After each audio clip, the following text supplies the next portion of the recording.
I've already had my geek out moment with you, so we're good. Perfect. I geeked out too. It was great. Oh shit. We're live. Hey guys. Hi everyone. Val Pancakes here. Joining me tonight on the stack, I have the lovely and delightful Heidi Howitzer. And you can see her in Lucha Libre and Last as their women's champion as part of the Fest Wrestling Tag Champs as Wasteland War Party with Leon Ravage and in countless other companies across the greater United States. Please welcome Heidi Howitzer. Super excited. That's me. Super excited to have you on tonight. Was able to, as I'm sure people probably heard as we were going live, met you just last month for the first time at the Journey Pro show in Kansas City, which was awesome. I was so excited to meet you because you're so like just strong and beautiful and powerful, and I love that. And you just kick so much ass. And see, now I'm just gushing. This is great for me. This is wonderful. I love this.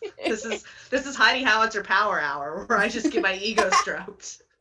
Welcome to the chat. Yeah, perfect. It's really what I look for. So I'll be asking Heidi a bunch of questions like I always do. And chatters, if you have any questions, drop them in the chat. Chris will pick them up and we will ask Heidi those questions towards the end of the evening. Make sure to keep your questions appropriate, please. Thank you. Not that we really have a problem. I don't want to start one either, you know? The world is our oyster. I don't know. Something like that. Right? Something. I don't know. We'll find out, I guess. TBD. Exactly. Hard subject to change. So what was a young Heidi Howitzer like as a kid in your most impressionable years? Oh, in my most impressionable years. So if we're talking like, I'm a nerd, guys. I'm a real big fucking nerd. I like, it blows my mind when I talk to friends and they're like telling me all the shit they got into in school and stuff. And I was like, oh, I was so good. I was such a saint. I always have my head buried in a book. I like to read. I'm a big fantasy sci-fi nerd. Like I would get yelled at the dinner table because I wouldn't like put my book away, and I would go hide in my room and read instead of doing chores. Like that was my idea of like acting out. Was I'm gonna go read a book, Dad. So yeah, that was me. Basically, really nerdy kid, kind of a hermit. That really hasn't changed. I guess I get all my extroverted shit out of the way when I'm in the ring. Other than that, I'm just like, please don't talk to me. That's so yeah, nothing has changed. That was me as a child. I don't know. So were you into wrestling as a kid, or when did you fall into wrestling, like getting into it, watching it? Probably around like 2011, 2013, something like that. So like I played the video games as a kid on like N64 and stuff like that. But I never really like watched it. My folks didn't watch it. My brothers didn't watch it, whatever. And then I was flipping through channels one day and around like 2011, 2012, something like that, somewhere around there.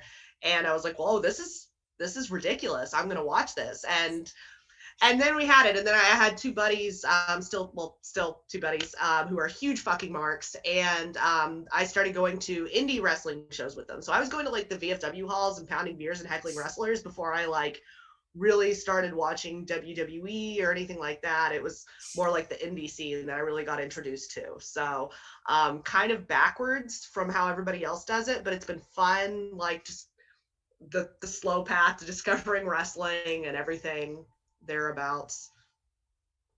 That's awesome. I do want to ask you because I know, especially because there was just a big thing on Twitter where a bunch of us posted our cool high school pictures. So cool. Yeah. Right? Everyone looked awesome. We all looked super cool and popular. But I have to ask you about your tuba. Yeah. So I am somewhat-ish known fact about Heidi Howitzer, I am a classically trained tuba player.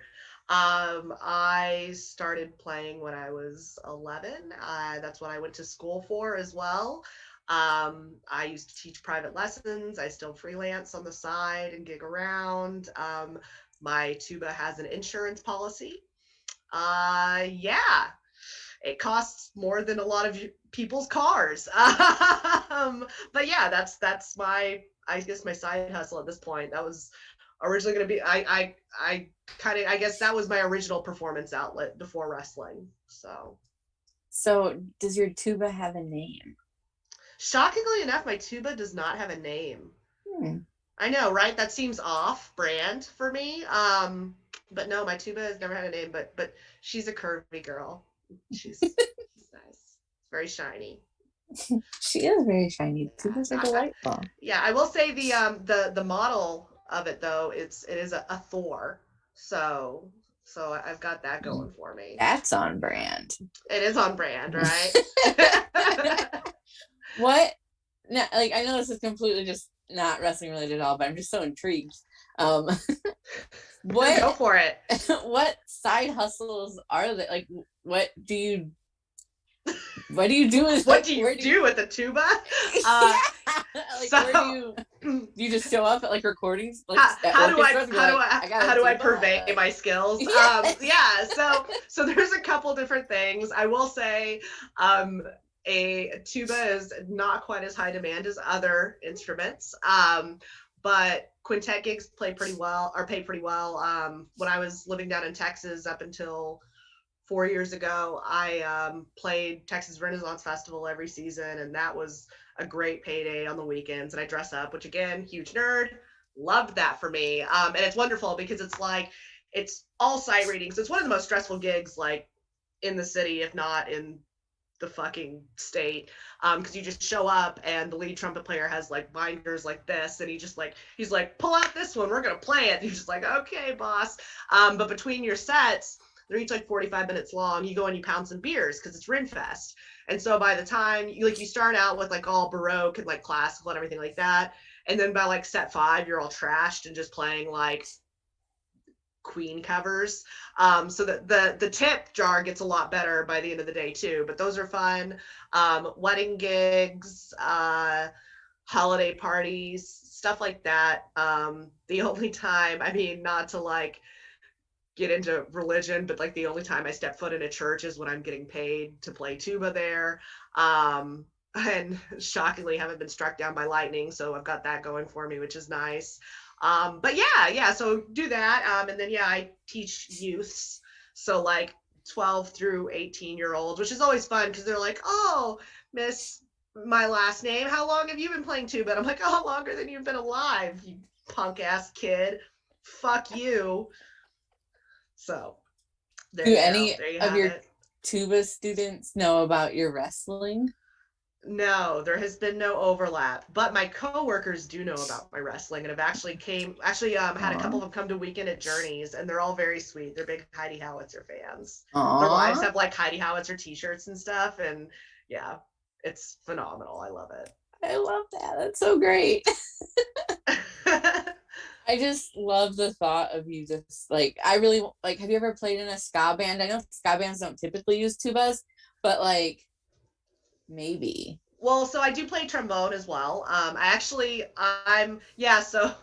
So aside you from do play in a ska band. Yeah. I'm here for all your ska needs, guys. I play tuba, I play trombone, I can play trumpet, French horn poorly, I play euphonium, I play mandolin, I play really shitty banjo, and I also play bass. So I have a lot of weird little hobbies. And I've also played a lot of polka gigs. Sorry, that reminded me of the ska thing. So yeah, I played a lot of polka gigs. Oh yeah, with a tuba, you're polka for sure. I got that oompa. Hell yeah, you bring the oompa. Yeah. I do. I bring the bass. That's like, I know it's like such a random like side tangent, but I was just so curious, and like the fact that you do you play so many things, and then you also beat the shit out of people. So that's pretty cool.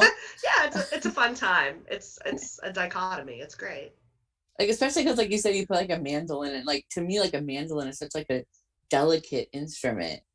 Yeah, yes, it looks very tiny in my big Yeah, beefy Heidi Howitzer hands. it's so dainty, you know. Yeah. Like, Yeah, it's crazy too because so like the way it's strung, so it looks like it's 4 strings, but it's actually 8. They're all doubled up. And it's tuned the same way as a violin. So yeah, so it's extra awkward whenever you have to just like plunk one string because they're like, it's close together. And I have big fat fingers. So it's a struggle. It's fun time, guys. so much talent in such a delightful package. Thank you. I have so many useless skills. I love it. Every We're skill is scraping me. useful. You just have to find the right application. Yes. So you started off by like kind of going to like indie shows and stuff. How did you decide to become a wrestler from Oh boy. that? Oh boy. Okay. So, I was going to indie shows and I eventually started dating my now husband. We met on OkCupid or Tinder. He messaged me on Tinder and I ignored him, and then I messaged him on OkCupid. I didn't realize it was the same guy. Austin Reddick, I love ladies and that. gentlemen, also a Journey Pro person. And yeah, so he is a professional wrestler, and he had been wrestling for like a decade at that point. And so I'd go to his shows and stuff. I actually saw him wrestle at a show like a year before we ever started talking, and I didn't connect the dots that it was the same person. My 2 Mark buddies did. They were like, "Oh yeah, that was that guy you were harassing at the show." And I was like, "Love this for me. Hell yeah, I'm a creep." But not really, because I didn't recognize them. They did. I'm totally wholesome and normal and cool, guys. That's me. But yeah, so uh we started dating. I'd go to his shows and stuff like that. He was working down at ROW down in Houston and all that, and like Inspire Pro. And they were always fun, but like the nearest training facility would have been ROW, which, if you know anything about Houston, getting around Houston is an unholy nightmare. It's fucking terrible. So like that wouldn't have been realistic, but it wasn't really on my radar. And then we moved to Colorado. I relocated for work. Shoot, I guess like 4 years ago now, and 3.5, something like that. And then so we had been there for about 6 months, and I got trashed one day, and I was like, "Hey, don't laugh at me, but I really want to learn how to wrestle." So he laughed at me, and then he said, "Okay, I guess I'll like." He had like quasi retired when we moved. He's like, "I guess I'll get back into it too." So we found a place to train, and I learned how to do some semblance of wrestling, and that was 3 years ago, and here we are now. So that's kind of how it came about, I guess. Is I just, on a drunken whim, I was like, this seems like fun, I want to get into it, let's do it. And yeah. That's so awesome. How did you, so you said that you were in Colorado. What were some of the best things that you learned while you were training? Like the things that like you take with you today? Oh, fuck. The best things I learned while training, that I I still hate taking back bumps. That's what I learned training, and still learn every time I'm in a ring. So that's cool. I try to avoid bumping at all possible. If you ever watch a Heidi Howitzer match, that's like basically the gist of it. So I tell people, like, I take a great front bump. What? Just throw me on my face. It's fine. I can see what's coming that way. Just one or two. Then we're done. Take it home. Right. That's it. Easy work, brother. That's it. We're done. We're going home. Um, yeah, no, I think a lot of it was just training in general, and I mean, so much of it has been trying to like figure out what works for me and what works for my character, and um, what I need to do in the ring, or not do in the ring. A lot of times you spend a lot of time doing too much. I didn't like bend my knees for like my first 6 months of matches. I just like turned into a Heidi Howitzer as soon as I got in the ring. That was fun. So I learned how to move my limbs correctly, I guess. I don't know, guys. If you ever want to like watch a real shit show, look up old Heidi Howitzer matches from like basically any time in 2019. It's rough. It's really rough. We all start somewhere, right? That's what I'm telling myself. So who has had the most influence on you both, like in the ring and then out of the ring? And that can be two different people. Oh, only two? Cool. Or as many as you want. Up to you. No, okay, so I will have to say, recently, especially I guess I say recently, within the last year or so, I'm gonna be like sappy for a moment. Uh Becoming close with Max and Leon has just been amazing. Like they're the best support system I could have ever asked for, ever. Like we talk constantly all the time. We've got a group chat. We didn't meet in person until hell yeah. Sorry, I got the Twitch stream up and I just saw me taking my fucking head off of Kennedy and it was great. Fuck yeah, lariats. Live laugh lariat, guys. But no, back to it. We didn't like all meet each other in person until last Halloween of 2020. We did a versus show together in Vegas, and me and uh, Austin Reddick, um, we actually wrestled them in a tag match there. And Max and I had been talking for a long time. Previous to this, and I had never really talked to Leon before. And yeah, we all just kind of started talking. And we're like, man, let's like try and make a run of this whole tag thing because like this seems to really work. And it's great because I don't get to see him that often. I mean, we see each other now because we've been able to get more bookings together.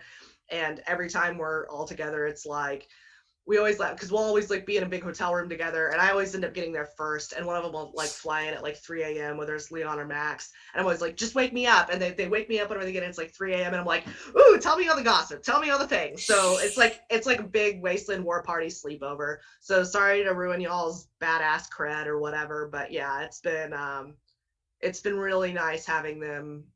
And I think we've all been really good for each other and each other's mental health too. It's nice. So there's my wholesome moment for the evening.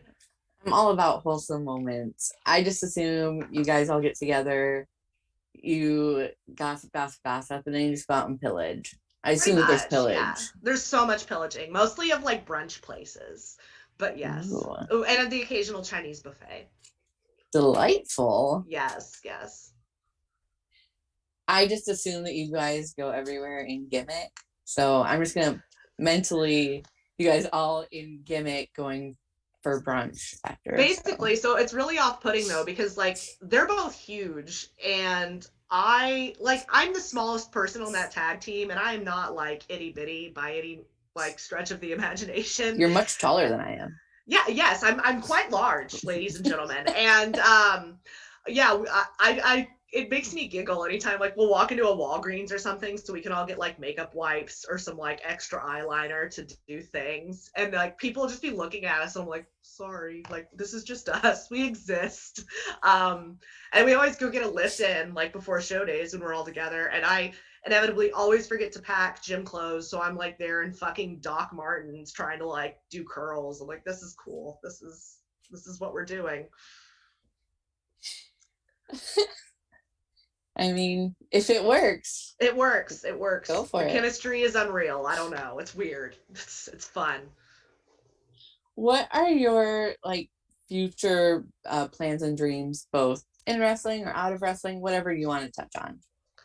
Honestly, so like especially like in the near future, what really trying to kind of along the lines of what I was just saying, really trying to make a play at the tag stuff as much as possible. I don't really think there's anyone on the scene right now that looks like the three of us do. And we come in all sorts of fun different packages and various arrangements, you know. I love Max and I together. It's great because we can have Leon as a manager and not a lot of people with a big ass 6'5" scary dude managing them, just yelling, you know. And then Leon and I together clearly seem to gel well with the fest stuff, and Max and Leon together are terrifying. So it's fun. And then I wish there were more places that did trios. But yeah, we're trying to get more places, and I'm really hoping, even with all the COVID spikes, I'm hoping 2022 can really be our year. As far as those goals too, you know, I would love to see Some combination of us show up on Dark would be great. I will happily eat a pin for the Wasteland War Party on national TV. Heidi Howitzer Yeah. lives to eat pins. Heidi Howitzer, jobber extraordinaire, ladies and gentlemen. I know what needs to be done. Hear that, Tony Khan? I will eat the pin. Yeah, everyone knows that. Of course I will. Of course I will. Please, please just book me. But no, um, Impact would be phenomenal. I don't know. I say that realistically. I just want to keep working bigger and bigger indies. I'm finally at a point where I'm starting to feel confident with my in-ring ability, and not just my ability to talk a lot of shit. Um, which go hand in hand if you've ever seen a live Heidi Howitzer match. Yeah, it really does. So hopefully I can start purveying that up across more platforms, get on IWTV more, and shill my wares. The wares being myself. I have seen a live Heidi Howitzer match, and you do talk a lot of shit, and it's awesome. And I would recommend that everybody go see a live Heidi Howitzer match. If you want to see nothing else on the card, go for Heidi, because you will inevitably crack up laughing at least once. Because I've heard it's a great act. That's so, you know. Excellent wrestling, excellent shit talking. I really am looking for nothing more, I'll be honest about it. Hell yeah. So what has been your greatest achievement in wrestling so far? And that can be like a title, or if you had like a specific really good match, anything involved in wrestling that you would view as like an achievement. Honestly, probably these last couple of months, last 4 to 5 months, I've really started to feel like I've come into my own, and I don't feel like I'm just a fish out of water, or I start to like kind of like figure it out. But like for a long time, along with the shit talking in the ring and everything, I wasn't really, I guess no one really like took me seriously as anything but a comedy wrestler. So it's nice getting to, granted I am a comedy wrestler. I'm very funny, guys. But getting these larger platforms, getting booked by these bigger companies has been really nice and really validating. And to know that I'm doing something right. And that feels good. It's nice. And getting to work with some names, and I don't feel like I'm just completely over my head, you know? So it's a nice feeling. So I know that you were on Dark yourself. There's a fantastic GIF that I see pop up on Twitter every now and again. And I think that I would love to see all of the Wasteland War Party on Dark at some point. Yes. That would be a true delight. What has been the greatest obstacle that you've overcome in wrestling? Oh man, I am so uncoordinated, and I have such slow reflexes, and jumping is hard, guys. It's really hard. So I'm really strong. That's been pretty well established. I have a background in powerlifting and strongman. But I am not coordinated. I am not graceful. So my big thing with wrestling has just been the athleticism piece of it. I'm a performer. I mean, showmanship is my shit, but having to put that together with the physical part has been a struggle. So trying to get that into wraps has been fun. Giving an arm drag, man, fuck that. I mean, I'm wildly uncoordinated. There's no way I would ever attempt anything that you or anybody else does in wrestling. Yeah, why do you think I said I try to take like 2 bumps and then go home? That's it. That's all I've got. You're selling yourself short. You can take at least 3 bumps. If I set the bar really low and I take like 4 bumps, people are gonna be like, "Holy shit, 5-star Heidi Howitzer match." I'll be like, "Yeah, you got a good one." So if you could go back in time and wrestle yourself as your first match, or go forward in time and wrestle yourself 5 years from now, which would you pick to do and why? Honestly, I would opt to wrestle myself in my first match, and there's a couple reasons why. One, when I was coming up in Colorado, there weren't really any veteran female wrestlers. Abaddon of AEW fame and I actually came up together, and it was a special kind of hell because we had like 0 matches under our belt, and it's all right, guys, go out there and have matches. So it was like the blind leading the blind, for a lot of us there. So we didn't have any vets to take us through stuff. And so I mean, up until probably within this last year, I never got to work vets at all unless I was in the ring with the guy. So I was constantly having to be old grizzled vet Heidi Howitzer, and I've been in the business right at 3 years now, which is the shits, let me tell you. So I honestly get more nervous working someone who's much more advanced than me than someone who doesn't know what they're doing, because if they don't know what they're doing, I'm like, great, I'll just put on the captain's hat and steer, and we'll keep it easy and take 2 bumps and go home. Whereas I'm like, if it's like someone who knows what they're doing, I'm like, oh fuck. You want me to do what? Oh, please tell me what to do. You want me to do what? Oh God.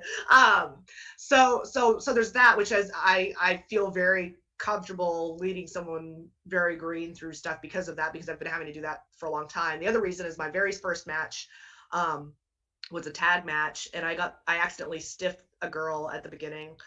Because for some reason, even though I was the greenest one in the match, I got told like 10 minutes before, oh, hey, you're actually going to be in the match. The other girl couldn't make it. Okay, good. It was, oh, Heidi, you're going to take the heat for 6 minutes of the 8-minute match. It was very disorganized. I do not recommend. And I accidentally kicked this girl in the ribs, and she proceeded to beat the ever-living dog shit out of me for 6 minutes. I got broken into the business. I got shoot DDT'd. I got shoot choked. It was not fun. So if I could reverse things and take my sweet little baby self through a match, that's why anytime I get like to be someone's first match, I take it as like a real honor, and I feel really like I really try to like make it like special and safe and easy for them, because I just had a shit show of a first match. But yeah, so yeah, first match for sure. Yeah, I am going to ask you when we get done who that was, but I'm not going to make you answer that publicly. You're good. Oh, no. You're good. Yeah. Oh, no, no. This isn't that kind of interview. I've already told you we're not shooting here, brother. Yeah. No worries. So with wrestling, there's always a ton of travel and being on the road. What do you listen to while you're going from, point A to point B? So this is a good one too, especially because on my shoot job, I travel a ton for work as well. I'm like a territory manager type position for an industrial sales company. So I'm constantly on the road. And I listen to a fuck ton of, I love weird conspiracy theory stuff. I don't really buy into it, but I enjoy it because no matter what, it's fun. It's you're either like, that could be a thing, or you'd be like, oh, this guy's fucking crazy. So I love Coast to Coast. I have the $6 subscription. Yeah. That's all I throw on a lot of times to like fall asleep at night too. So now I just hear like George Dory, and I'm like, I guess I'm going to bed now. See, Val's popping because Val is Val knows. Yeah, so Coast to Coast is my shit, which if you like Coast to Coast, let me turn you on to something else. It's called Alien Theorists Theorizing, and they're lovely. There are 3 or 4 Canadian dudes, and they theorize, and it's always like each episode is like a case file. They're like 45 minutes long, but yeah, they've got like a Patreon too, so where they have like, it's like $5 a month, and they have extra episodes and stuff. They're fantastic. I like them a lot. Hubs really likes Something to Wrestle With. I can't handle Bruce Pritchard or Conrad Thompson's voices. They're very shrill. That's fair. Yeah, but we'll occasionally pop one of those on. I really like audiobook. I'd say I really like audiobooks. It depends on the narrator. It's a hit or miss. But yeah, big Coast to Coast and band, or music. I like hair bands and just about everything. But yeah. So podcast recommendation, Theories of the Third Kind. Oh You shit. would love it. Okay. I've Yeah. been like binging it pretty hard lately, and Fuck it is yeah. just conspiracy theories, and Perfect. sometimes it just goes like way off the rails, but Yeah, love it. that's how Alien Theorist is too. I love that, and like cryptids and all that stuff. Yes, that's my jam. Yeah, yeah. Cool, perfect. I'll start tagging you in all my weird conspiracy shit. Yes. Perfect. Yes. Okay. All right. Good shit. Oh man, I've never met another like coast to coast fan. That Oh makes me yeah. so Yeah. happy. Yeah. Yeah. I'm 100% all there with you. Yes. Yes. Yes. 1,000 Maybe we're times not yes. 100% all there, but that's That's all right. be, That's all right. so I Doesn't listen to coast matter. to coast. Doesn't matter. Exactly. You said that you listen to a lot of hair bands. What would be like the most surprising song or playlist that you are like, this is it, like turn it up, sing along? Surprising. Oh Yeah. shit. Okay. So. Some people would call it a guilty pleasure, maybe, but I don't feel guilty about anything I listen to. Oh yeah, So. I don't either. I was gonna say I listen to fucking everything. I love me some Miley Cyrus. Fuck yeah.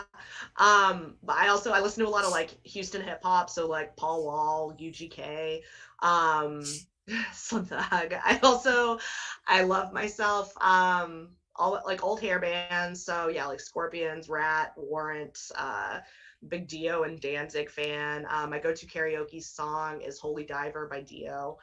Um, but I also like a lot of like soundtrack and fantasy nerd like genre atmosphere music. It like sends me out. Um, yeah, folk metal, the occasional like Texas country or like Ray Wiley Hubbard. I grew up in Houston, guys. I don't know what to tell you. But yeah, a little bit of everything, all the classical music because Tuba. tuba. Yeah, yeah, a little bit of everything. Nice. I love that. Sorry, I just got so derailed. I was so excited. You're good. You're good. What are your go-to road snacks? Like I'm a Snackosaurus Rex. So I like to hear what people's like go-to like travel snacks are. So I will say this, I have been thinking about for a while and I need to finally pull the trigger because I'm on the road so much. I keep thinking about doing like a gas station food blog and just like or like Twitter reviews of shitty gas station food because I have a stomach of iron and I eat it all because I'm disgusting. Yeah. But so if I'm trying to stay awake, I love the Trolley sour gummy worms. Those are fucking delicious and phenomenal. Um, just a normal snack food. I also love roller food from a gas station because I'm gross. So like the taquitos and everything like that. No judgment from me. I know, right? I feel like I'm safe here, and this is a safe space. I can It talk about truly this. is. There's been many a time where a quick trip gas station hot dog has just been the perfect way to end my night. It's perfect. Or Casey's Pizza. Oh, Casey's Pizza goes so hard, guys. I had no idea about Casey's until like I made it out to the Midwest. Casey's breakfast pizza fucks so hard. You don't even know. But yeah, I will my not take favorite. Casey's Pizza slander. No, it's perfect. My favorite pre-workout / pre-match food this is awful, is a cheeseburger from McDonald's. Not like a quarter pounder or anything like that, like the really shitty single patty ones with the ketchup and the mustard and the pickles and the cheese. Like I wouldn't eat that shit like on a burger that was actually good, but I don't know. Something about it just like does it for me. It's nice. That's awesome. Like, do you just have one single cheeseburger, or are you like, I need 5? Like, I save that for after. Usually fair. usually like a payday is like $20 worth of Taco Bell. That's a solid post show endeavor. I eat a lot of trash. That's what we're getting to. I mean, works for me. So who are your road buddies? Like, who are you like making towns with?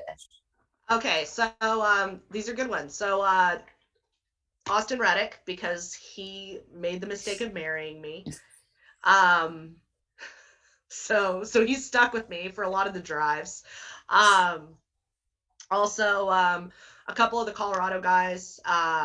So Cody Devine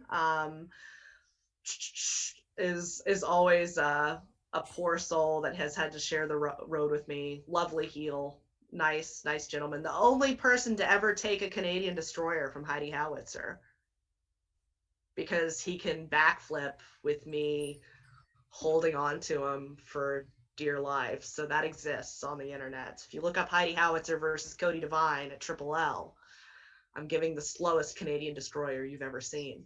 But yeah, I've done the drives with Cody. Cormac Battle, who recently retired, but he does commentary now. He actually has a gimmick. It's a band gimmick. He plays a trombone. It's phenomenal. Highly recommend.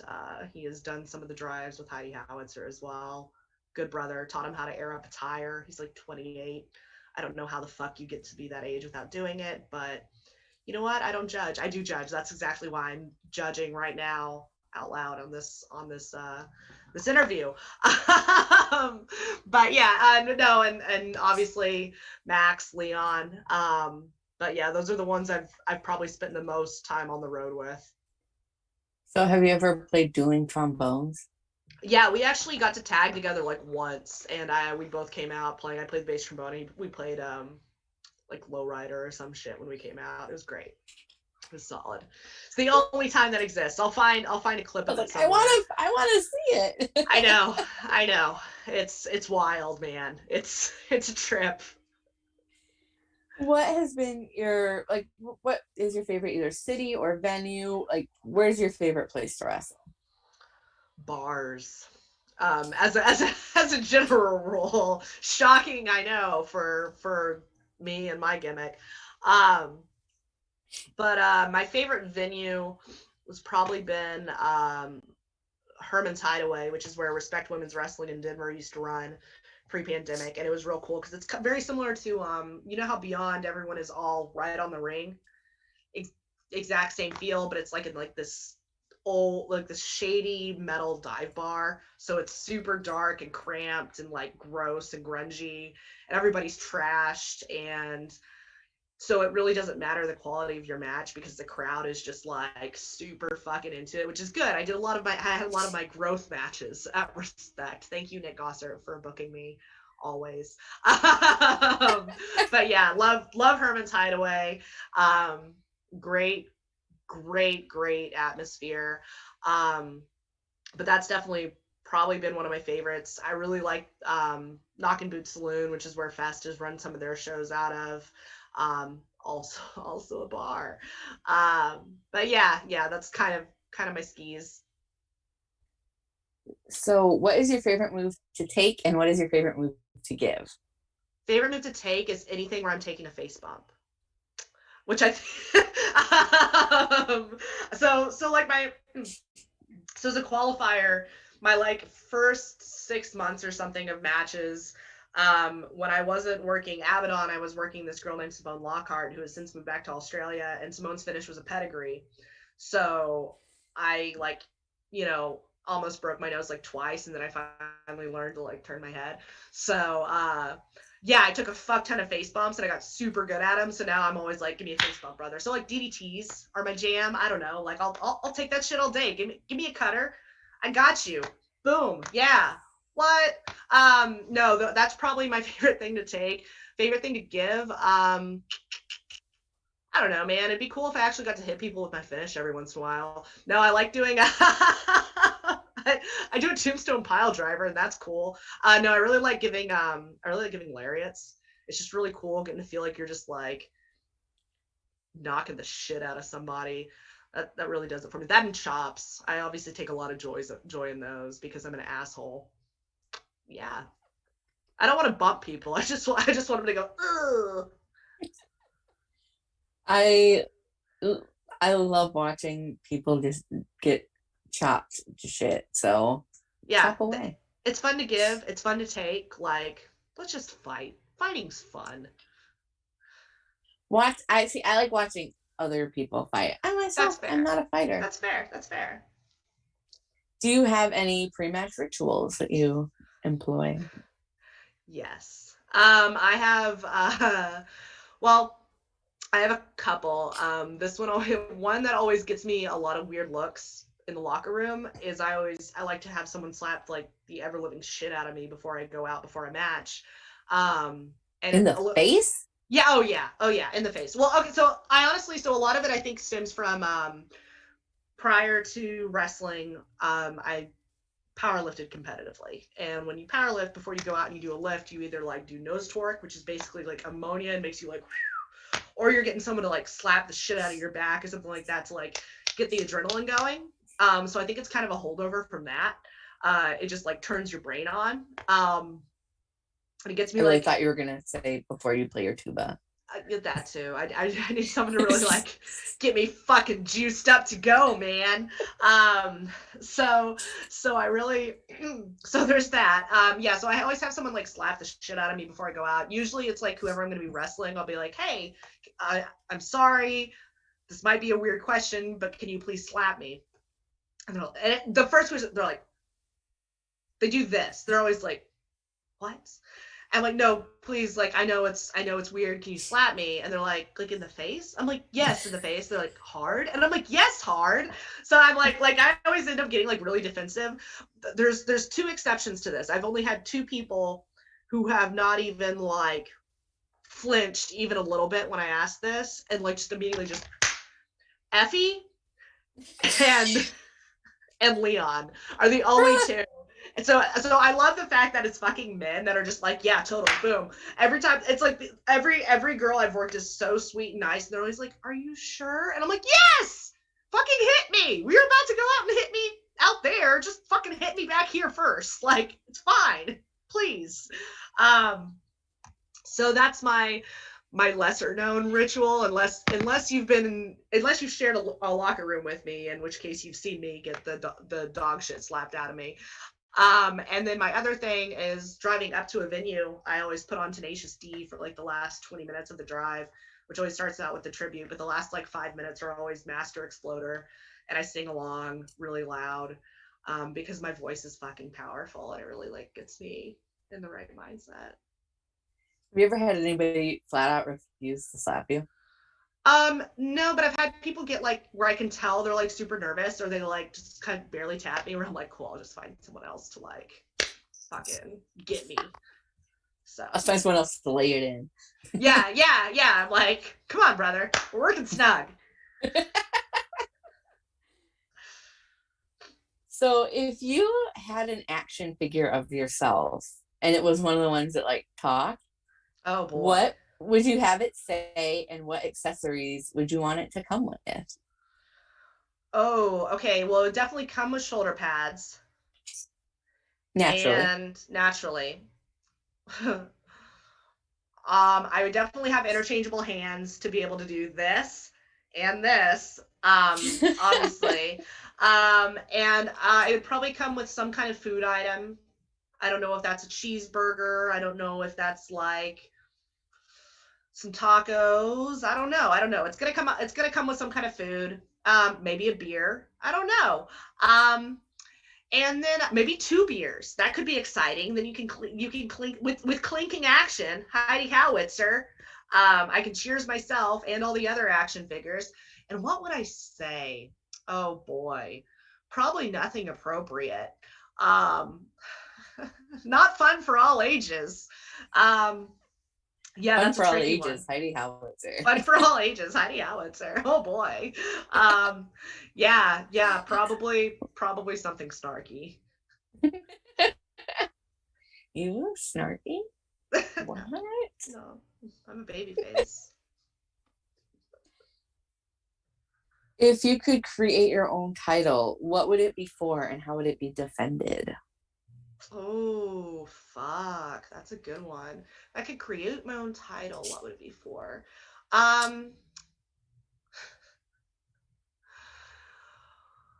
Probably something involving either eating or puns. I don't know. But I don't know how you defend that one though, because either way you probably have to have a judge. Yeah, I don't know. We might have to come back to that one. I have to ruminate. Fair enough.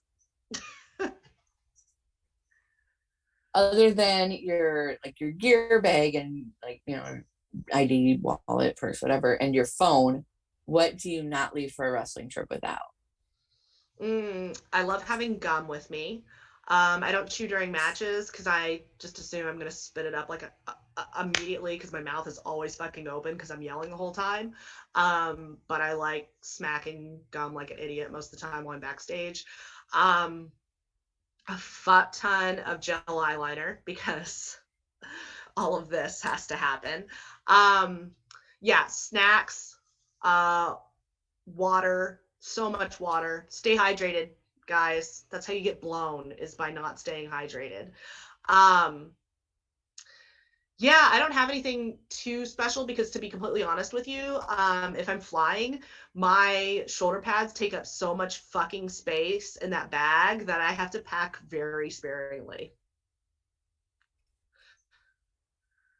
I can understand have that issue. I've seen your shoulder pads. Yeah. What is your go-to gum? Ooh, I like the Polar Ice. I think it's extra. I don't know. It's one of the long flat ones. Yeah. It's my shit. It is extra. Thank you. I'm glad you know, because I'm like, I know what it looks like, but I'm not I'm sure. fairly certain that is extra. Yeah. Well, I'm extra, so that's perfect for me. Do you chew like a full stick or half a stick? Full stick. Do people chew half a stick? Is that a thing you do? I'm a half sticker. That exists? Mm-hmm. I didn't mean to say that with as much derision as I did. I know you're looking down on me now, but yes. It just never would have occurred to me to be like, I only have to chew half a stick of this. I just don't like having that much going on in my mouth. Those are words I've never said. Oh, shit. I like having just a little bit going on in my mouth. Just a little bit. That's fair. Different strokes for different folks. Fair enough.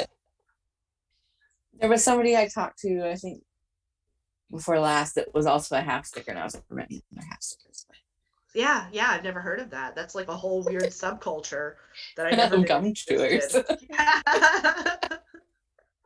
They do exist. They're out there, folks. Next on Coast to Coast.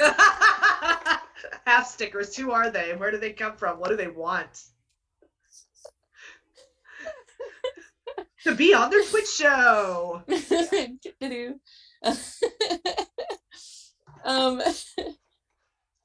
What is the weirdest appropriate request you've gotten from a fan as a wrestler? Oh, appropriate request. I guess not appropriate, but I made $100 once. It was a guy's like bachelor party or something, and they were at a show, and his friend wanted me to go just like talk shit to him for like 30 minutes. So I did that. It's the most money I made on like, we'll call it merch, the Heidi Howitzer experience. Right. Yeah, I would call that an experience. Yeah. Yeah, so that's probably up there. It's an intangible, you know? Yes. What can money not buy? Right. I got time. Like, yeah. Right. Yeah. I was like, sure, if you got enough money, you can have it too. The best part was I thought he slipped me like $5 too, because I was like, sure, I'll go talk shit to your friend. I don't give a fuck. And I just like slipped it in my gear or whatever. And then when I got backstage, I was like, oh fuck, I gotta go talk more shit to this guy. He gave me so much money. This is like an all-night affair now. Yeah. I was like, oh, all right, they aren't gonna get rid of me. I wonder if there's more. So, yeah. If I do a really good job, do I get a tip? Like, yeah, like that. Is there a tip on the tip? Hell yeah. So what is the wrestling word that you use most outside of wrestling? Oh, brother, probably. Brother gets used a lot. I have a kayfabe tattoo. It's a heart with like flames around it, and just says like kayfabe. Daddy Doom has a matching one. We went to a reputable tattoo shop, but the reputable tattoo artist wasn't there, so we got some guy where we were both like looking at each other like an hour in, like, what have we done? And mine turned out much better than Daddy Doom's, but Daddy Doom has a lot of really nice tattoos. So I'm like, good, this is what you get. You need at least one shitty tattoo. So now we have matching shitty tattoos. But yeah, so probably brother. Yeah, I think that would be that. Yeah, probably brother. Brother. Usually the answer I get is gimmick. I get gimmick a whole lot. Oh, gimmick is used frequently. Husband's one is definitely gimmick, but I would say mine is probably brother. I personally, I also like, I clearly do not wrestle, but I've been involved in my local area for like a decade now, which is terrifying to think about that I've done anything for a decade. But I use like popped a lot, like, oh, that popped me. Oh, I use pop a lot, and I use pop and like over, like something's over with me. I use those too much, like in everyday lingo, and every once in a while I have to be like, oh, they don't know what that means. Yeah. Right? Or like, is that a shoot or a work? And they're like, Yeah. what? Yeah. My shoot job. Your what? My grown-up job. I don't know, man. My actual job where I make an Yeah. actual salary. Yeah. Where they pay me more than a hot dog and a handshake. Sometimes. So with all of the traveling that you do, I know everybody has at least one like really good travel story where either like something like catastrophic that Oh, happened or something like hilarious. Like, what is the peak Heidi Howitzer travel story? fuck, man. I guess so. I will say somewhat, not even recently. This is probably like 8 months ago, something like that.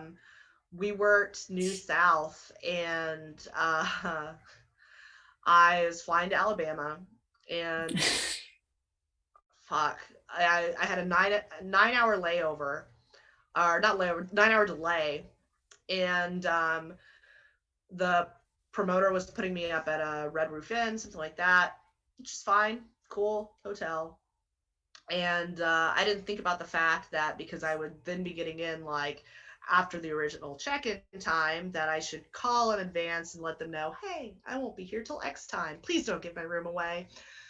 So I landed in Birmingham at like 4 a.m. I just want to go to sleep, man. I've had a time. I can't get an Uber or a taxi because Birmingham is a fucking dead zone for both of those things, apparently. So it takes like 40 minutes to get anything to me. I finally get to the Red Roof Inn. They have no record of my name because they've given my room away. Uh, awesome.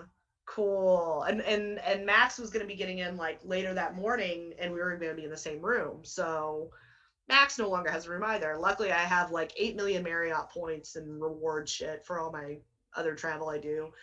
So I was a real fucking diva about it and called the Marriott like, it's like 4 a.m., like right next to the Red Roof Inn fucking desk worker. And I'm like, hi, can I check in right now as opposed to these people who gave my room away? So then I have to wait another 45 minutes for a fucking Uber.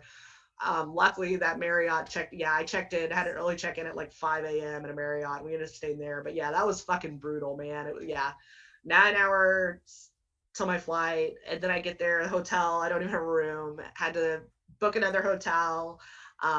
Yeah, so that sucked. I did have another promotion that I worked for in good old Kearney, Nebraska, that I was supposed to work a back-to-back date with, and the promoter,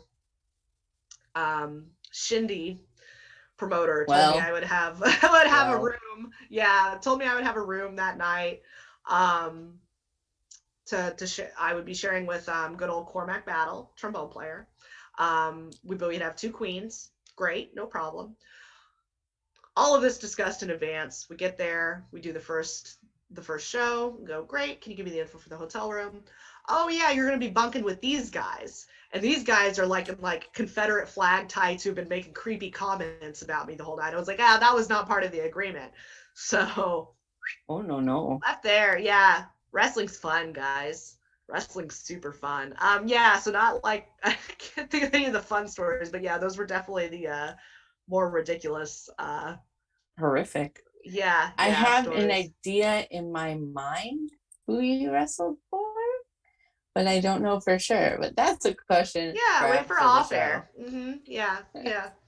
I have a thought, but Yeah. there are some companies I don't go to even though I live here. Yeah. Smart. So there's that. Oh yeah, I didn't even think about that. Guess where I am right now, where my hotel is. Wow. I am in Omaha right now. Are you kidding me? Yeah, I didn't even think about that until like I know. I could have I'll be here. Visited you. I'll be back here in like 2 weeks. We'll talk. We'll talk. We'll talk. Yeah, we'll talk. We'll get beers or something. It'll be good. Yeah. I know. I didn't think about it. Sorry. The worst. This is like this is so random. I know. I'm we'll discuss. Indeed we shall. So I just have a couple more questions left, and then we'll go to questions from chat. And then we have a lightning round, and then we'll follow up with what you have coming up, and then making sure everyone can find you everywhere they want to find you. So what would you tell a 10-year-old version of yourself? Oh God. That probably said it all. Shit. I don't know. Keep doing what you're doing, you weird little kid. Don't date that one guy right out of high school. That was a poor choice. Don't wait till you're like 25 before going to see a therapist. Start that shit early. Start that shit. Yeah. Something along those lines. So this is a shout out to Twitter Spaces. I spent a lot of time in Twitter Spaces. I've met a lot of really cool people through Twitter Spaces. And this is a question gleaned from Twitter Spaces.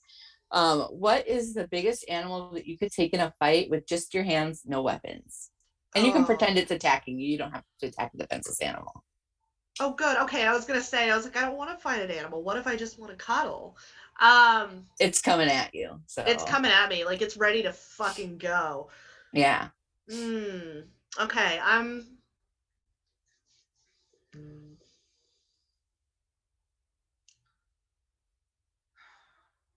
probably like something approximately the size of a red panda. I think anything much larger would have. Panda. Yeah, I think we're going red panda. Dope. Let's go. Yeah, let's fucking go, red panda. Let's fight. I don't care if you're endangered. It's endangering you in the scenario, so. It is endangering me. It started it. Yeah, fuck shit up. Yeah, obviously. Always. Fuck around and find out. So you said earlier that you like to go to brunches in full gear, in my head anyway. How do you take your pancakes? I'm gonna hurt you here, but I'm more of waffle. I'm more of a waffle girl. I know. I like little holes. They hold the syrup and the butter. Well, I simply pass away. It's all right. And if I'm being completely honest, more so than a waffle or a pancake, I'm a biscuits and gravy girl. Yeah. Body by gravy all day long. Yeah. Interesting. Yeah. So you never have pancakes? Oh, I do occasionally have a pancake. I love a good side pancake. I don't believe in limiting myself to just one food option if I'm going on a breakfast or brunch excursion. So I love a nice side pancake, heavily buttered, heavily syruped. I want it drowning, sopping, if you will. A nice soggy pancake. It's good. But yeah, I love a little like sweet experience with my savory experience. Well, of course. Everything smothered and covered. And then imagine, if you will, take a journey with me. Close your eyes. Let's take the journey. You decide some night you're hungry, you want to get something to eat. You go to the store, you're like booping around the store. You're like, I want something sweet. And so you go down, you go to the cookie aisle and you're like, great, I love cookies. I'm going to have cookies. And then you don't want like chocolate chip or no. You want America's favorite cookie, which is indeed the Oreo. So you go to the section of the Oreos and there's still so many options, right? Because there's all these flavors that they have. but you don't want crazy flavors. No. You want a chocolate cookie with white cream. Okay. Not, nothing fancy, but you still have options. You can get like the Oreo thins with the thin amount of cream with the thin Oreos, or you can get just your standard regular OG Oreo, or you can get like a double stuffed Oreo. So which Oreo are you picking? I'm either gonna go thin or standard. I'm probably leaning standard. I'm not much of a frosting or icing person. I'm always more of a breading type person. Like if we're like talking about cake or something, like I don't want all of that shit on my other shit. I want structure and integrity to my dessert item. But yeah, I think I'm gonna go OG Oreo. So the unofficial correct answer to that question is actually a double stuffed Oreo. Oh, well, fuck me, I guess. Well, I mean, first you don't like pancakes, and now you don't like regular like double stuffed Oreos. I don't know. I thought you were pretty cool before this, but now we're not I'm cool kind anymore. of concerned. I know. The second half of this has really gone off the rails. I find out you're in the same city I'm in, and you just didn't tell me until now. Heads up. It's cool. I'm here like every other week. It's fun. By looking at your hotel room behind you, I know what type of hotel room you're staying in. I'm almost pretty positive of it. But I will ask you afterwards. I don't want people to get creepy on you. They would never. Wrestling fans are totally normal. Never creepy at all. No.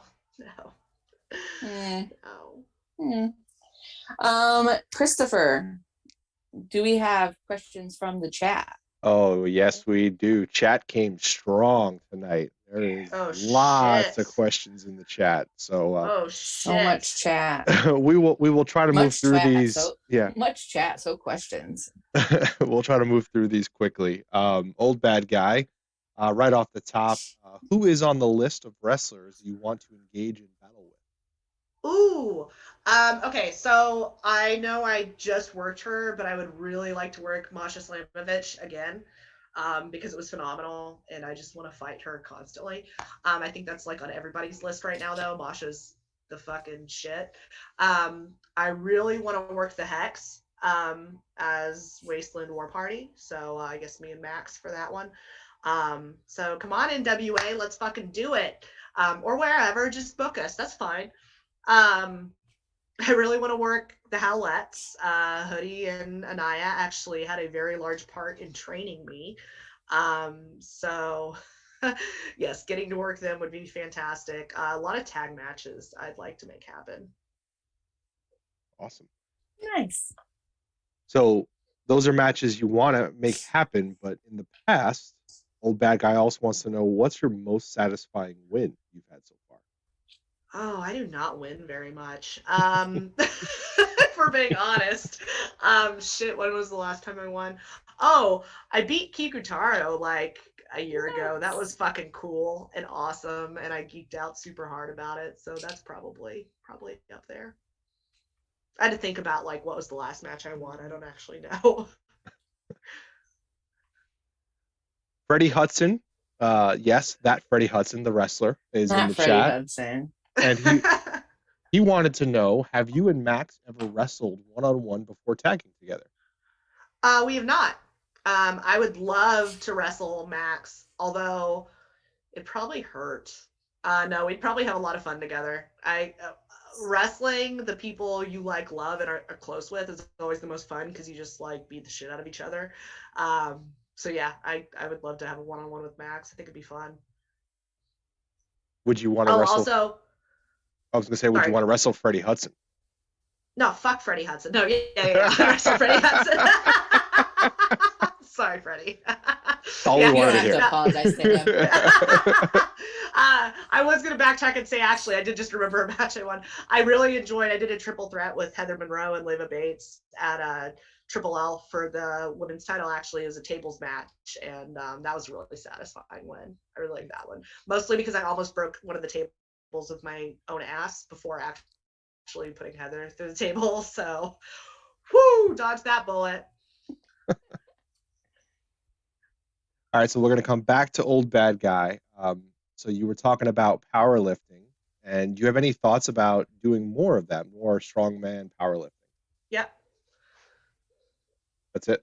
Yeah. So actually, my yeah. Yes, I have thoughts. Moving on. Yes. Yes, I've thought about it quite hard. No, actually, so the majority of my workout routines that I do when I'm not doing wrestling things is powerlifting and strongman based. I would like to probably compete sometime in 2022. I will say that I'm no longer interested in really like trying to be as competitive as I was pre-wrestling.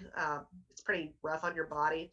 All that and just trying to stay down to a weight class for transparency's sake. I mean, I built myself as 170 some pounds of grade A beef when I was competing in powerlifting. I was competing as in the 60 kilo weight class, which is 132 pounds. So I was like having a water cut. I was super strict with my diet. I was lean as fuck. I still didn't have abs. It was fucking stupid. It's bullshit. But yeah, I think I compete. I do powerlifting meets again. But I don't think I'd be as concerned with like trying to go to nationals and all that. I just do it and weigh in wherever I weigh in, honestly. Gotcha. All right. So Head Cheese, hanging out in chat, wants to know Henry. what's your favorite science fiction movie or book? Ooh, favorite science fiction movie or book? I really like the OG Dune, guys. Sorry. I really enjoyed it. I mean, you got Captain Picard with a fucking pug. I mean, what's not to enjoy? I did really enjoy the Leviathan Wakes, all the James Corey novels. I have not watched the Amazon adaptation, so I've heard it's good, but TBD. Haven't watched it yet. But yeah. All right. So we're talking about where you might want to, who you might want to wrestle, but Papa Kenway wants to know if you'd be coming to St. Louis Anarchy anytime soon, and Old Bad Guy also wants to know if you're coming to Paradigm anytime soon. So a lot of clamoring for different promotions to book you. Oh, I love to hear that. Tell them. Right? Yes. I would love to come to both of those. I have reached out to St. Louis Anarchy. Hopefully, I'm gonna try and talk some more to some of those guys to see what I can do to get out there. I mean, I am licensed in the state of Missouri, so please book me. Yeah, no, I would love to come out there. I think, like I said, I think I'm at a level now where it's realistic that I could get booked at either of those places. So yeah, that'd be fantastic. All right, so you guys get out there on social media and do the old tag on the Twitter and get the talk going for her. There we Yeah, go. harass the fuck out of them, and I'll be like, I Seriously. had nothing to do with this. This was their own of their own doing. Yeah, just blame Val. It's fine. Yeah. All right, Papa Kenway. Papa Kenway, as we all know, is big into food. So you talked a little bit about what you like to eat on the road. What's your favorite food, first of all, and then on the road place to eat, and then cheat food? Oh, most of my favorite foods are all cheat foods. Favorite. So okay, we're gonna divvy this up a little bit. Favorite genre of food is probably going to be like I love Thai. And that's like my ultimate comfort food too, is super spicy Thai. And I love crab puffs. Anything that's deep fried and cream cheese can just like fuck me all the way up. That's my favorite thing on the planet. I'm much more of like a salty food person than a sweets person. Sorry, Val. I know I'm breaking your heart by between. I know. No pancakes, no Oreos. I'm just like, here, let me tell you about my love of everything else. You chew a full stick of gum? Yeah, I chew a full stick of gum. Who the fuck does that? Yeah, crab puffs are one of my favorite guilty pleasures. I will eat an entire order of them happily. I can't remember when it was. Me and Max did some booking together, and when Max got in, we ordered Chinese, and we each ordered our own order of crab puffs, and it was lovely. We ate him in the hotel bed, and it was wonderful. It was a beautiful tag team bonding experience. Yeah, big fan of crab puffs. That was really just I had to wax lyrical on crab puffs there for a second. But yes, that's big fan, huge. enormous. All right, so Head Cheese is back with a few more questions. We got favorite go-to song. So we'll start there. Favorite go-to song, um, probably Scorpions' "Rock You Like a Hurricane." Go-to feel-good song. Same song. There you go. And then we were talking about puns, and we didn't hear any specific ones, so Head Cheese wants some puns you enjoy. Oh, fuck, man. You're going to put me on the spot like that? Yeah. You did that. Yeah. That's fucked up, Well, man.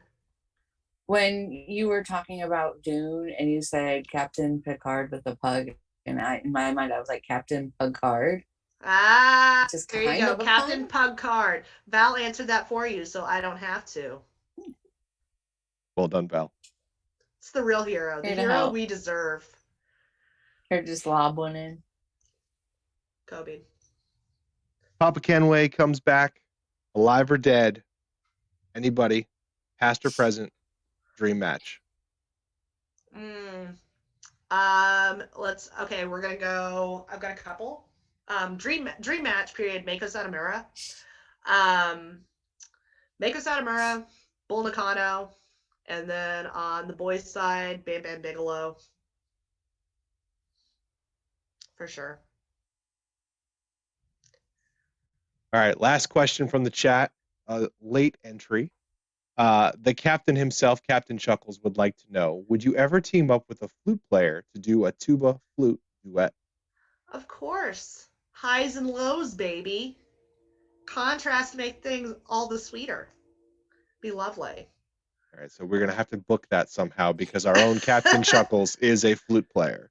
Oh, phenomenal. Yes, we can make that happen. We have the technology. We can rebuild or some shit like that. All right, those are questions. Be able to be enough to like be able to have a bunch of wrestlers record themselves playing like all the same song and then put it have like straw. Yes. Because like I know Effie plays like the viola or something. Yeah. And like I know there's plenty of other wrestlers out there that play instruments. Like we exist. Well, those are questions from the chat. We'll try to book that somehow, someday soon. But the last question I have before I throw it back to Val is, Heidi, are you ready for the lightning round? Oh, fuck. That wasn't the lightning round? Yeah, the lightning round is much faster. Oh, God, I don't think that. All right, so here it comes. The preview video is coming. Papa Kenway just subbed. Thank you, Papa Kenway. You probably can't hear this because the lightning round music is so loud. But we are back. 10 questions. I'm going to answer them as I have them. They might be some repeats here, but we're going to see if you answer the same way when it's lightning round. So we're going to test things here and see what happens. I don't think they're the same questions. I looked through them, but Captain Chuckles gave me these 10 questions. Number 1. Best wrestling trip you've had? Beyond. Cats or dogs? Dogs. Sweet, salty, or sour? Salty. What's something you hate doing? Existing.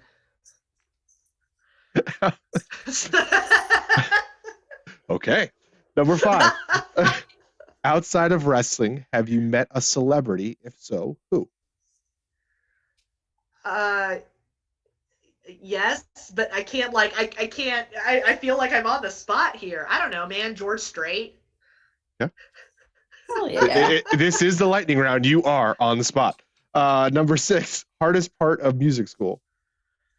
Oh God, performing. 7, if you could be any fictional character, TV, movie, book, etc., what would it be? Or who, I should say, would it be? Scooby-Doo.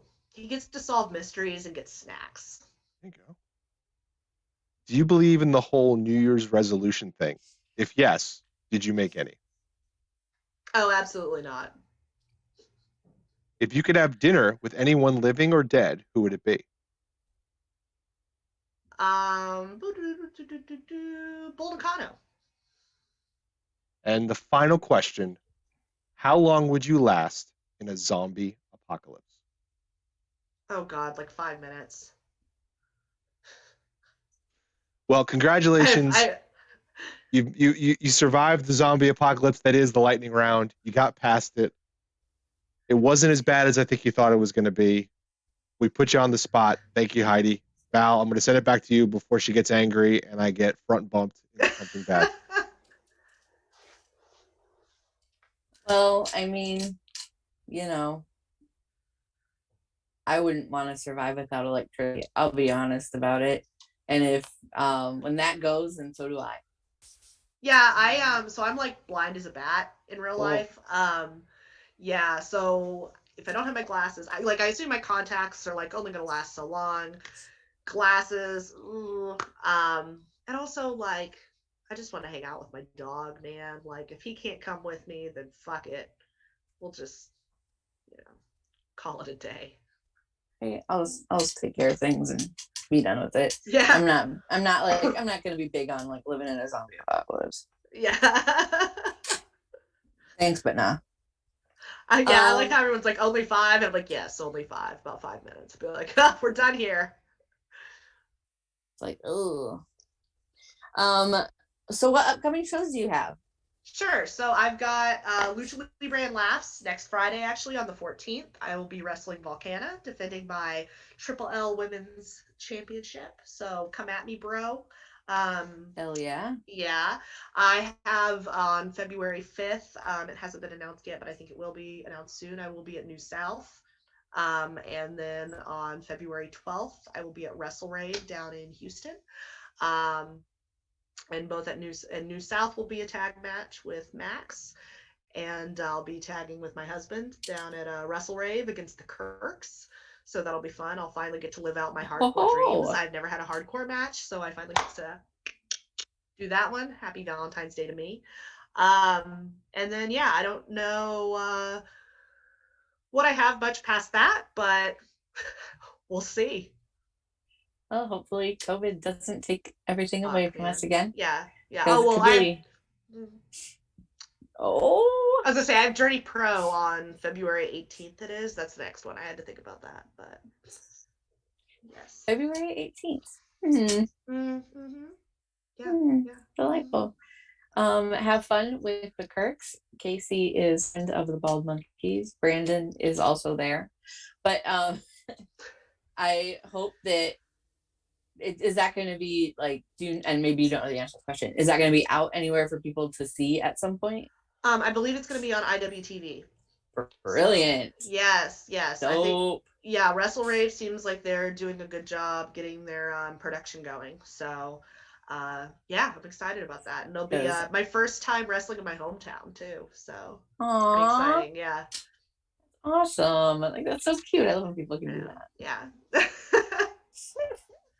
So where can people find you, follow you?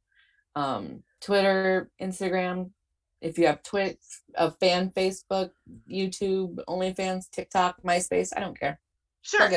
Yeah, I got you guys. All right, so I tell people right off the bat, I have a Facebook page. I don't really keep up with it, so don't bother. Twitter, I'm on there as Thunderdome Style. There is no E in Thunder because they have a character limit on Twitter, so it's Thunderdome Style. On Instagram, I am also at Thunderdome Style, or you can search Heidi Howitzer for either of those. YouTube, I have a Heidi Howitzer playlist, but I'm not terribly active. I'm not like putting out videos or anything. I am probably going to be starting a Twitch channel here relatively soon, but don't have anything up yet. But I will likely be streaming like World of Warcraft and that sort of stuff. So that'll be fun.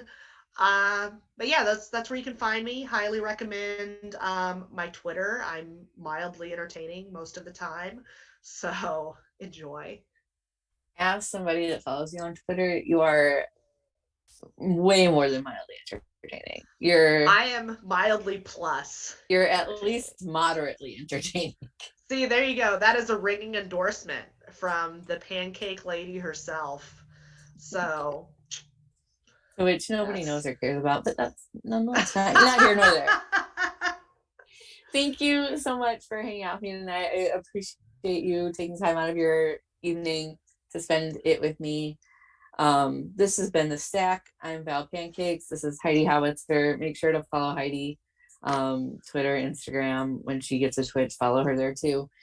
And thank you everybody for joining us tonight. Next week, please come back. Right here, same Stack time, same Stack channel.